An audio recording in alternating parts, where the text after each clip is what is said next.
In a day and age where AAA games are coming out hundreds of millions of dollars to make these games, and they're coming out so bad, so much woke stuff in the game, horrible mechanics, bugs, shit writing, shit graphics. But then we get games like this, Where Wind Meets, that's a free-to-play game with no gacha besides getting cosmetics, which are not needed at all, and you can buy 99% of the cosmetics in the shop outright if you want to, and there's a lot of obtainable skins and cosmetics through just playing the game. Not to mention you can earn all this currency that you use for pulling skins for characters which have no stat values at all, just purely cosmetic. You can earn them just from playing the game, doing weeklies, dailies, raids, end game content, PvP, all of that stuff. The gameplay for this game is incredible. It has like a fusion of like Sekiro with a action game, like maybe like Devil May Cry, or maybe not as much as Devil May Cry because you can't like really float people, not from what I've seen yet. But you can do stuff like you could in Nier Automata or a Tales of Arise game. It has a fusion of a couple of different games when it comes to combat, and it works really well. Now, I know some of you guys are looking at the title and you're like, okay, what's the catch? Because you're saying it's great, but what I'm going to say at the end, I'll leave it for the end because I think the issues I have with the game are mainly just my problem. It's just like a me thing, and maybe other people might be in the same boat as me and may relate a little bit to it. But the game is not a bad game. Far by it being a bad game.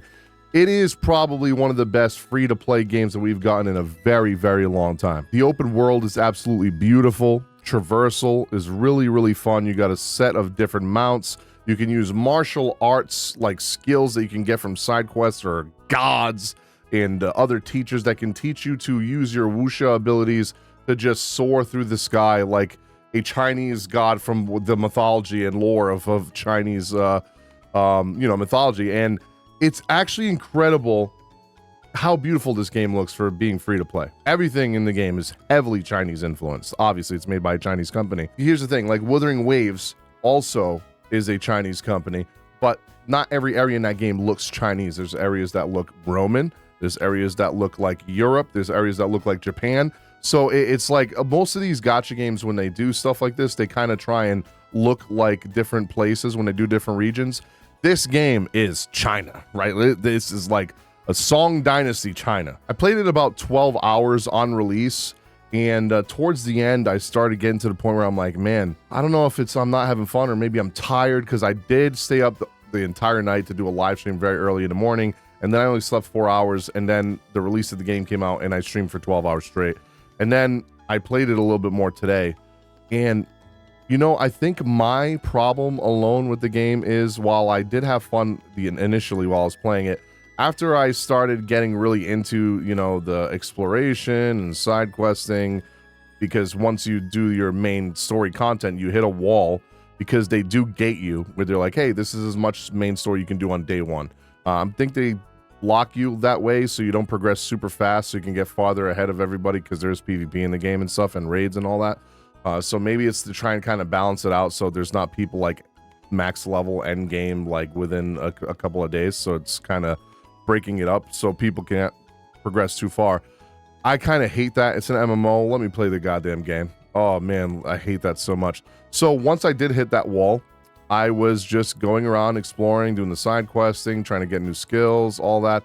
And that's where it really hit me, where I was like, man, I feel like I've done all this before so many times. And I think this is my own problem, right? But I think I am getting burnt out on these gacha-like games, right? Gacha-like open world action games. Because if you guys know what I'm talking about, right? It's games that are similar to like Genshin, Wuthering Waves, Arknight's Enfield, the Seven Deadly Sins Origins game. Ananta is going to be like this. It'll be a lot different though, because it'll be a city aesthetic and not fantasy. But you get what I'm saying. There's like every single NTE, right? Like every single game that's like coming out now that's like open world action gacha is copying from Breath of the Wild, which is obviously they're copying from Genshin. And the thing is, they probably saw the money that Genshin was making after the first year and started development on their own version of Genshin. And now all these games are like coming out one at a time, right? One after another. I'm going to list you right now all of them that are going to be coming out within 6 months of now, right? Maybe one or two of them might come out a little bit later. Ananta, Azure Parmelia, Arknights Enfield, NTE, Silver Blood, I think it's called Silver Blood, Silver Palace, Seven Deadly Sins Origins. Did I say Arknights Enfield? No, Arknights Enfield. Damn, like 7 right there. And then you have Wuthering Waves, Genshin. Like, we almost have 10 of these. They all play pretty much the same when it comes to like exploration. Go do these stupid ass puzzles, go do the open world stuff, get treasure chests because you want the currency for, you know, whatever, getting the gacha or whatever. And then, so as I'm playing Where Wins Me, I'm like, I feel like I've done this a million times. Not to mention I've played the betas for a lot of these games that haven't come out yet, that have already had like 2, 3, 4 betas. Arknights Enfield being one of them. It has another one at the end of this month. And, man, I just shut the game off. I couldn't do it. I was like, oh my God, can't do another one of these games, man. And it's not only just that, right? Like, I think as I've gotten older, I've realized, even though I do content creation part-time and make money off of it, I don't have time to play these kind of games like I used to. I really don't. Between my second channel and, you know, doing the anime content and my Patreon, TikTok, and then also, you know, IRL job, trying to find time for, you know, health and exercise, going to the gym. I don't want to sit here and play a game like it's a job for 14 hours a day, so I can be able to get to end game content as fast as possible and do raids and do this and have another game that feels like a chore to do weekly or daily, and also a lot of end game content. And here's the thing, if you're somebody that wants to main just one game, this is the game for you, right? Because there's so much content to do in the game. Don't get me wrong, there's so many funny things to do in the game.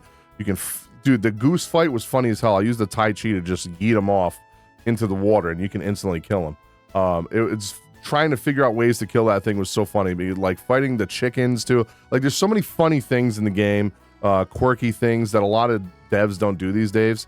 And not only that, it's like the combat for the boss fights was really good. I liked that there was difficulty choices. So you had Legend is what I was playing on, and it did feel difficult when I was fighting certain bosses. Although I will say, playing this game on keyboard, it feels like ass. The keybinds feel really weird, even trying to mix them around, trying to parry on keyboard. I ended up switching the controller on the second day when I wasn't streaming it, and it felt much better, way more responsive, like the parrying, and like trying to parry with E while moving ASD, it just felt really stupid and weird. I didn't like it at all. But yeah, playing on controller made it feel a lot better. But I will say there was a little bit of like lag while playing the game. Could have been just a launch day issue, a launch week issue that'll probably get fixed. They have been doing a lot of updates since the game came out, Ray. I think they already updated like 3 or 4 times. Some pretty big updates, like half a gig. There's also been, you know, a lot of side quests that I've been doing that were kind of funny. Exploration, these areas are beautiful. I gotta reiterate how beautiful it is. But again, at the end of it all, I was just sitting there and I'm like, do I really have time to play this game? Do I really want to explore another open world anime? Well, it's not anime, but you know what I'm saying, right? Like I'm just getting burnt out. I think 2 is my limit, and I'm playing 2 of them right now. And like Wuthering Waves right now, I'm going to keep up with it because I'm already at the end of the game. And now I just wait for new updates to come out, and it's very easy for me to do the dailies and that and all that. So an MMO is another story. That is like a job. I used to play World of Warcraft for like 10 plus years, Final Fantasy 14. I've even played MMOs like Rift, RuneScape, all those kinds of fucking like MMOs back in the day, even Final Fantasy 11, right? So I stopped playing them years ago because I didn't like how I just sat home and on my chair and did nothing all day besides do that, and it was very unhealthy. I didn't have a social life. I didn't get anything done. You know, so I told myself I'm not going to do that anymore. And then Where Wins Me, I looked at it, I'm like, it looks like it's MMO light, so I think it should be fine. Nah, once I got into the game, I was like, oh no, this is literally a full-fledged MMO. There's PvP, there's raids, there's 10-man raids, there's dungeons, there's a lot of shit, there's world bosses, there's all that stuff. And unfortunately, I just don't have time to play games like this anymore. Hopefully you guys are not too mad. I know a lot of people in my community were looking forward to me playing the game, And you know, a lot of people that watch me play Wuthering Waves. I think the last stream I did Woo, we had what, like 1,500 viewers or something on YouTube combined, at like 2,000 almost with YouTube and Twitch combined. And so many people were saying, I can't wait to see you play Where Winds Meet. Can't wait to see you play Where Winds Meet. I feel so bad because I streamed it for 12 hours. And while I was enjoying it for like maybe 8 of those hours, once I ran out of main story and I was doing that like annoying grind to level up my character, because obviously to get levels for your character, to keep progressing the world level and shit, you have to do the exploration, do side quests, to do dungeons, world bosses, all that stuff. And I want to reiterate on the whole like gacha like thing again. I know a lot of people are gonna be like, it's not really a gacha, it's just cosmetic, it plays like an MMO. The progression system in the game plays like a gacha game. If you guys have played the game, you know what I'm talking about.